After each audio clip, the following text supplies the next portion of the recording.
Hey, what's up guys? In this lesson we're going to be working on Come and Go by Juice WRLD featuring Marshmello. Now this song has a few different guitar parts and they're sometimes actually played at the same time. So obviously we can't play them all at once, but I'm going to teach them all to you and then it's up to you to decide which one you want to play. So all of these guitar parts are based around the same four chords, which are a D minor,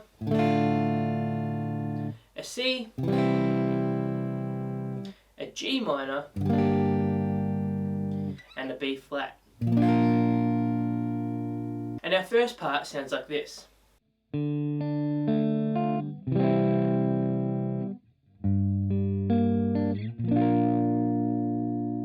So starting on that D minor. So put your first finger on the first string, the first fret, your second finger up on the third string, the second fret, and then your third finger on the second string in the third fret. And to play this part, we're just going to hit the fourth string, to the second string, to the third string, and then to the first string again. And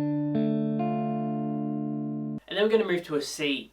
So put your first finger on the second string in the first fret, your second finger up on the fourth string in the second fret, and then your third finger up on the fifth string in the third fret. And for the C, we're just going to do one nice long strum.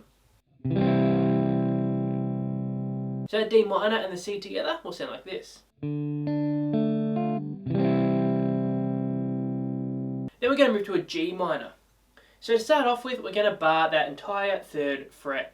Now, if you haven't played bar chords before, or you struggle a bit with them, make sure to watch my bar chords video in the description below. So bar that third fret, pop your third finger up on the fifth string in the fifth fret, and then your fourth finger just below that on the fourth string in the fifth fret. And we're just going to play the sixth string, the fourth string, the third string, and the second string. Now what I should say about the G minor and the D minor is that we want those notes to be ringing out into each other. So just let them all ring out until you change chords. And then we're going to play a B flat, which is another bar chord. So we're barring the entire sixth fret, pop your third finger up on the fifth string in the eighth fret, your fourth finger just below that on the fourth string in the eighth fret, and then your second finger on the third string in the seventh fret. And just doing a nice long strum on that one. So from the G minor, and all together that part sounds like this. And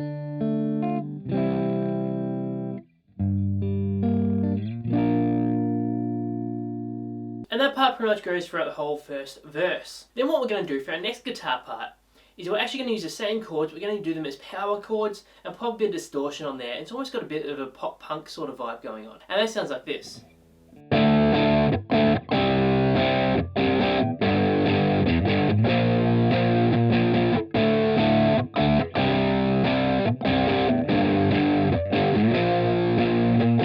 So for our D power chord, pop your first finger up on the fifth string in the fifth fret. And then we're also going to play the fourth string on the seventh fret.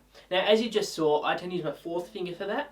It's very common though, and also perfectly fine to use your third finger there. And what that allows us to do is put our fourth finger underneath that on the third string as well, if you want a bit more fullness to your power chord, but that's up to you as well. And we're going to do two down strums, then another down strum, but a muted down strum. So what I'm doing there is just taking off those fingers, so I'm not actually pushing down hard enough to play anymore, but still touching the strings, and with my first finger just making sure to touch all the rest of those strings as well. Then an up strum straight after that muted down strum. Then we're going to move to the C power chord, or C5. So I'm just going to move that exact same shape down 2 frets. So our first finger on the fifth string in the third fret, and then also playing the fourth string in the fifth fret. We're going to start with an up strum, and then down strum. Another one of those muted down strums, and then up, down. So from that D, then we're going to do exactly the same rhythms on the G and then the B. So for your G, move that whole shape onto the 6th and 5th string. So your first finger all the way up on the 6th string now in the 3rd fret, and then also playing that 5th string in the 5th fret. And then up to the B flat. So just moving that whole shape up, so your first finger is on the 6th fret, and then that 8th fret on the 5th string as well. So that whole part together.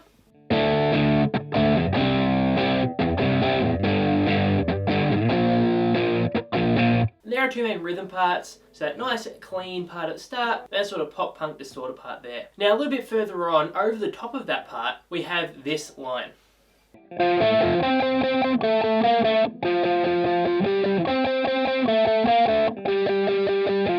So we're going to start playing the 8th fret on the 5th string, to the 7th fret on the 4th string, then back to that 5th string again.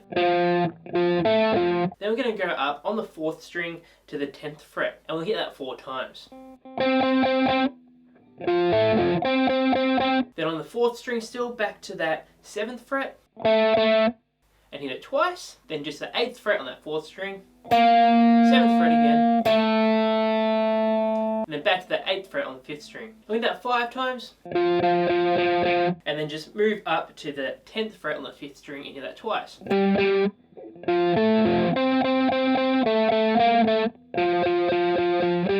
we'll repeat that, but this time we go to that 10th fret on the 5th string, before we go down to that 8th fret.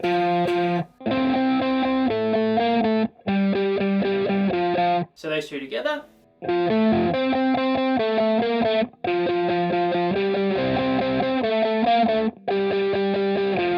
we go into a section where there's actually no guitar playing at all, but personally I think it works if you play that first clean guitar part again. Back into that distorted rhythm part, the pop punk part, and then instead of doing that first lead line, we do this higher one that sounds like this.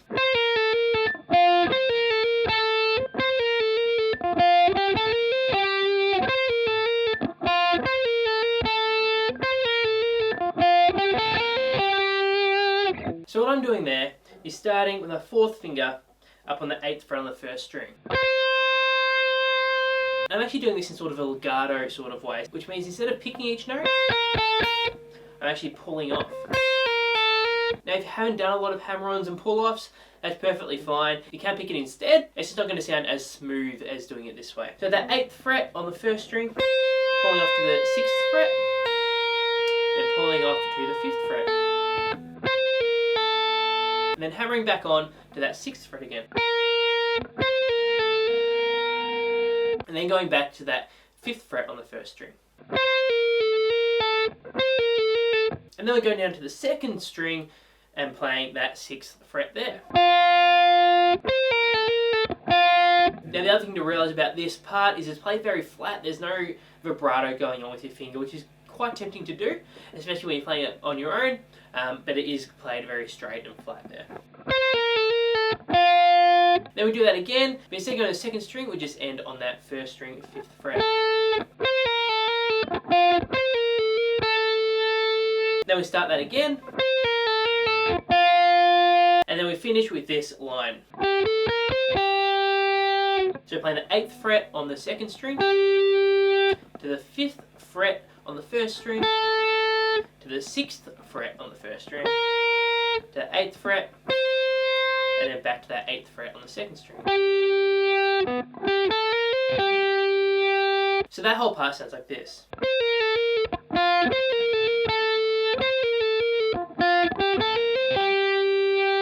Then after a couple of times of that, it actually comes in an octave below, which means we're playing the same line, just on the lower strings.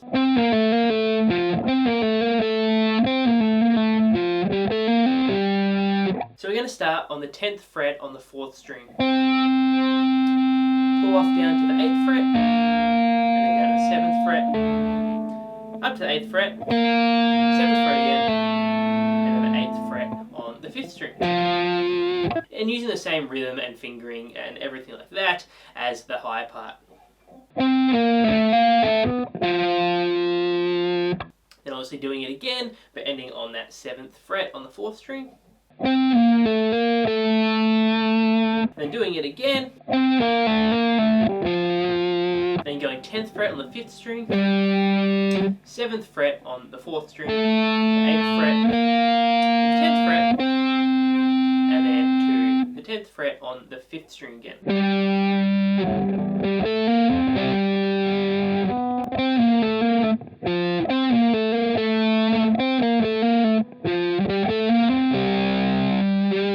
And it actually just ends on that part there with the lower and the higher octaves together. And there we go, guys, that's Come and Go. No playthrough from me on this one, as hip hop and rap lyrics don't really suit itself to the guitar, but they're the exact same parts as in the original song, so feel free to go and play along to that. As always, leave any comments, suggestions or questions in the comment section below. Please like and subscribe. I've got new lessons coming out every single week. You don't want to miss them. Finally, thanks for watching, guys. I'm Sam. I'll see you next time.